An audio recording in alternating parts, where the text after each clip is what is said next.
Halo teman-teman Surabaya Epic 2022, perkenalkan kami dari tim 244. Pada kesempatan kali ini, kami akan menjelaskan tentang klasifikasi mengenai makam kembang kuning yang berada di kota Surabaya. Perkenalkan, nama saya Helena Dika Seranda dari Universitas Surabaya, Fakultas Hukum Angkatan 2021.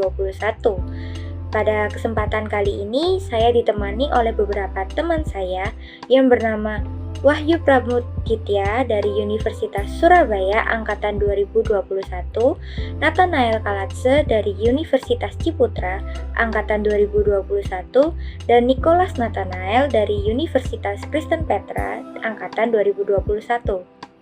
Pertama, saya akan membahas mengenai asal-usul makam kembang kuning. Tentunya makam kembang kuning ini sangat tidak asing lagi bagi warga masyarakat di daerah kota Surabaya.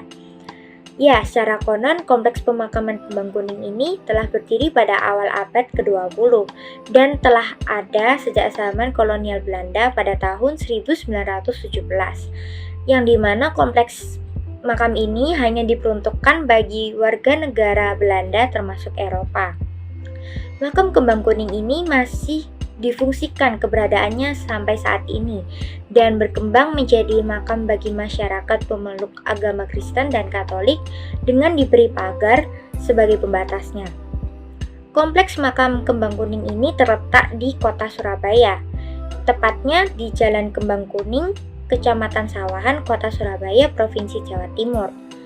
Makam kembang kuning ini pada awalnya dibagi menjadi 4 bagian, yaitu makam pribumi, makam Eropa, makam Cina, dan makam Arab. Nah, dalam tim 244 ini akan membahas tentang klasifikasi makam Eropa dan makam Cina. Yuk, simak video di berikutnya. Halo semuanya, namaku Wahyu Pramuditya Wibowo. Aku dari Universitas Surabaya Angkatan 21. Pada kali ini aku ingin menjelaskan tentang klasifikasi makam masyarakat Eropa.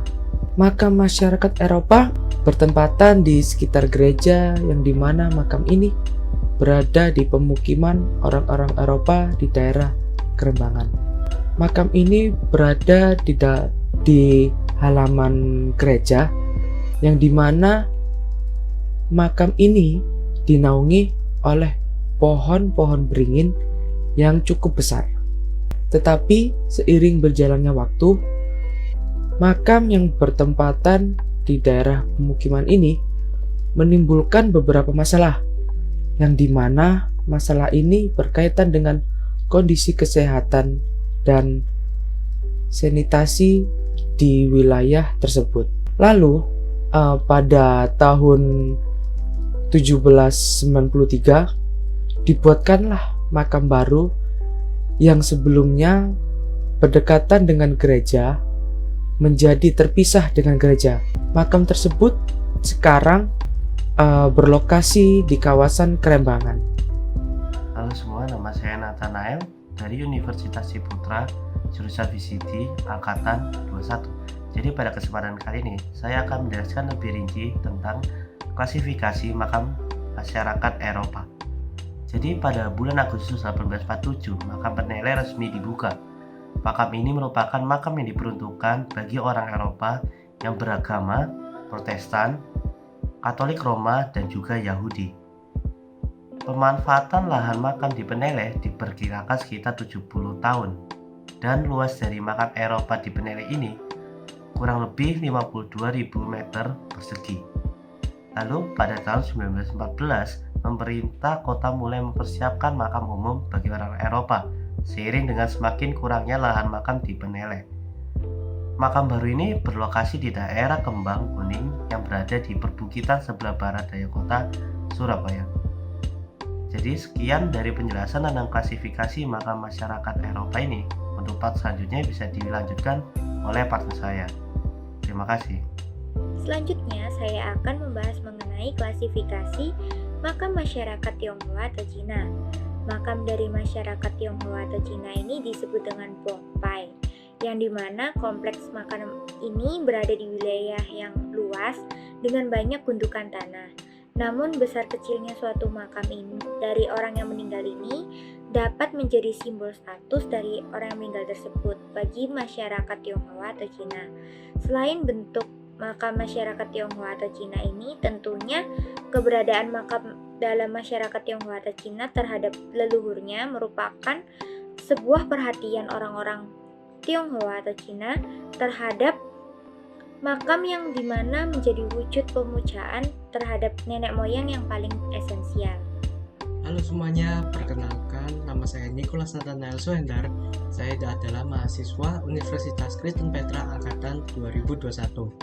Jadi untuk klasifikasi lebih lanjut mengenai makam Tionghoa dalam makam masyarakat Tionghoa menyatakan bahwa semakin besar makam, maka semakin tinggi juga status dari orang tersebut di dalam masyarakat sekitar. Jadi, pernyataan ini menggambarkan besarnya sebuah makam Tionghoa itu juga mempengaruhi tinggi rendahnya status orang itu.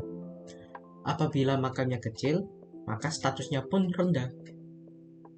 Kemudian, makam masyarakat Tionghoa ini dibangun dan diberikan jarak yang cukup luas antara makam satu dengan makam yang lain.